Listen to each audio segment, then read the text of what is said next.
ಮನಸ್ಸು ಅಂತಕ್ಕಂಥದ್ದು ಅಡಿಗೆ ಮೇಲೆ ಯಾವ ಹೆಣ್ಣಿಗೆ ಇಡ್ತಾ ಇರುತ್ತೋ ಆ ಮನೆ ಯಾವುದೇ ಆಗಿರಲಿ, ವಾಸ್ತು ಇರಲಿ ಇಲ್ಲದೆ ಇರಲಿ, ಹಣೆ ಬರ ಇರಲಿ ಇಲ್ಲದೆ ಇರಲಿ, ಎಡಗಡೆ ಎದ್ದಿರಲಿ ಬಲಗಡೆ ಎದ್ದಿರಲಿ, ಓದಿರಲಿ ಓದದೇ ಇರಲಿ, ಸಾಂಬಾರು ಚೆನ್ನಾಗಿರುತ್ತೆ.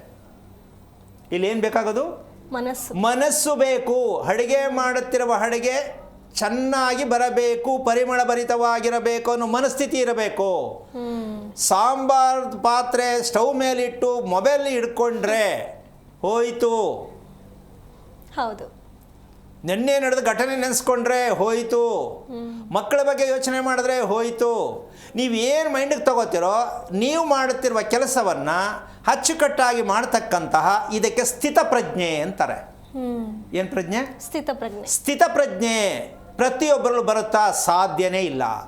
1,000,000 ಜನದಲ್ಲಿ ಒಬ್ಬರಿಗೆ ಬರಲ್ಲ. ಇದು ಸ್ಥಿತಪ್ರಜ್ಞೆ ಹೆಣ್ಣಿಗೆ ಅತಿ ಮುಖ್ಯ. ಆ ಹೆಣ್ಣಿದ್ದಾಗ ಆ ಮಗುನೂ ಸ್ಥಿತಪ್ರಜ್ಞೆ ಬರುತ್ತೆ. ಏನದು ಸ್ಥಿತಪ್ರಜ್ಞೆ? ಅರ್ಥ ಏನು ನಮ್ಗೆ ಗೊತ್ತಾಗಲಿಲ್ಲ. ಸ್ಥಿತಪ್ರಜ್ಞೆ ಅಂದರೆ ಏನು ಅಲ್ವಾ? ಈ ರಹಸ್ಯಕ್ಕೆ ಕಾರಣಕರ್ತನಾಗಿರ್ತಕ್ಕಂತಹ ಶ್ರೀಮನ್ನಾರಾಯಣನ ಪಾದ ಕಮಗಳಿಗೆ ಕೋಟಿ ಕೋಟಿ ನಮನಗಳನ್ನು ಅರ್ಪಣೆಯನ್ನು ಮಾಡಿ ವಿಚಾರಕ್ಕೆ ಬರೋದೇ ಆದರೆ ಅದ್ಭುತವಾದ ಒಂದು ವಿಚಾರ. ಏನದು?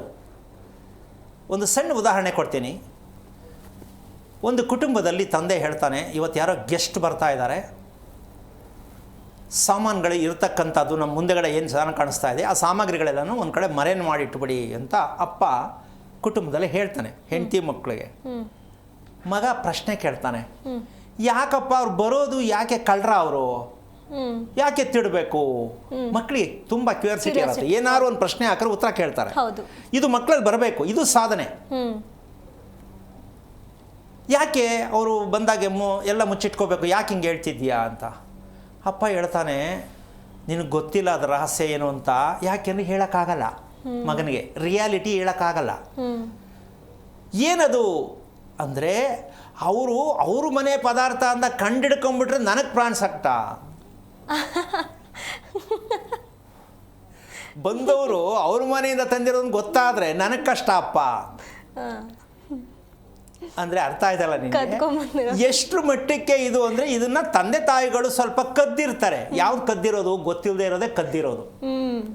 ತಪ್ಪು ಮಾಡಿ ನಡವಳಿಕೆ, ತಪ್ಪು ಮಾಡಿ ಮದುವೆ, ತಪ್ಪು ಮಾಡಿ ಊಟಶೆ, ಪ್ರತಿಯೊಂದನ್ನು ಕೂಡ ಗೊತ್ತಿಲ್ಲದೆ ತಪ್ಪಾಗಿ ನಡ್ಕೊಂಡಿರೋದಕ್ಕೆ ಮಕ್ಕಳ ಮುಂದೆ ಮುಚ್ಚಕ್ಕೆ ಹೋಗ್ತಾರೆ. ಮಕ್ಕಳು ಅದನ್ನು ಬಿಡಲ್ಲ, ಖಂಡಿಸ್ತಾರೆ. ಆಗ ಇದು ಮನೆಯಲ್ಲಿ ದೊಡ್ಡ ಘರ್ಷಣೆ ಆಗುತ್ತಾ ಇಲ್ವಾ? ಆಗುತ್ತೆ ಗುರುಗಳೇ. ಇದು ಎಷ್ಟು ಮನೆಗಳಲ್ಲಿ ನಡೆಯುತ್ತೆ? ತಂದೆ ತಾಯಿಗಳಿಗೆ ಮಕ್ಕಳು ಕೇಳಿದ ಪ್ರಶ್ನೆಗೆ ಉತ್ತರ ಕೊಡಲಿಕ್ಕೆ ಎಷ್ಟೋ ತಂದೆ ತಾಯಿಗಳು ತುಂಬ ಹಿಂದೆ ಹೋಗಿದ್ದಾರೆ, ಹೋಗ್ತಾ ಇದ್ದಾರೆ. ಹೌದು. ಕೊನೆಗೆ ಏನು ಹೇಳ್ತಾರೆ? ಅವರು ಬಾಯಿ ಮುಚ್ಚಿಸೋದಕ್ಕೆ ತಲಹರಟೆ ಮಾತಾಡಬೇಡ, ದೊಡ್ಡವ್ರ ಮುಂದೆ ಚಿಕ್ಕವ್ರು ಹಿಂಗೆಲ್ಲ ಕೇಳಬಾರ್ದು, ಒಂದೇ ಸಲ ಆರ್ಡರ್ ಮಾಡಿಬಿಡ್ತಾರೆ, ಮುಗಿದಾಯ್ತು, ಬಾಯಿ ಮುಚ್ಚಿಸ್ಬಿಟ್ರು. ಸೊ ಈ ತಂದೆ ತಾಯಿಗಳು ಎಷ್ಟು ಮಟ್ಟಕ್ಕೆ ಅರ್ಹರಾಗಿದ್ದಾರೆ ಯೋಚನೆ ಮಾಡಿ. ಹಾಗಾದರೆ ಮಕ್ಕಳು ಕೇಳೋ ಪ್ರಶ್ನೆಗೆಲ್ಲ ಉತ್ತರ ಕೊಟ್ಕೊಂಡು ಕೂತ್ಕೊಂಡ್ರೆ ಸರಿನಾ? ಆದರೆ ನಿಮ್ಮ ಮಕ್ಕಳ್ರಿ, ಪ್ರಶ್ನೆಗೆ ಉತ್ತರ ಕೊಡಲೇಬೇಕು. ಅದು ನಿಮ್ಮಿಂದ ಬಂದಿರೋದು. ಹೌದು. ನಿಮ್ಮ ಎಲ್ಲವೂ ಕೂಡ ಮಗುವಿನಲ್ಲಿರುತ್ತೆ. ಅದು ಕೇಳಿದ್ರೆ ಅದು ನಿಮ್ಮಲ್ಲಿರೋದೆ. ನಿಮ್ಮಲ್ಲಿ ಗೊತ್ತಿರೋದು ನಮ್ಮ ಮಗುಗೆ ಹೇಳಲೇಬೇಕು. ನೀವು ಹೇಳಿದ್ರೆ ಕಷ್ಟ ಆಗುತ್ತೆ. ಯಾಕೆ ಅನ್ನೋದೆಲ್ಲ ಒಡೆದೇಳೋಕ್ಕಾಗಲ್ಲ ಮಕ್ಕಳ ಹತ್ರ. ಈ ಒಡೆದೇಳೋಕ್ಕಾಗಲ್ಲ ಅನ್ನೋದೇ ನಮ್ಮ ಮಕ್ಕಳನ್ನ ನಾವು ಹಾಳು ಮಾಡ್ತಾ ಇರೋದು ಅಂತ ಅರ್ಥ.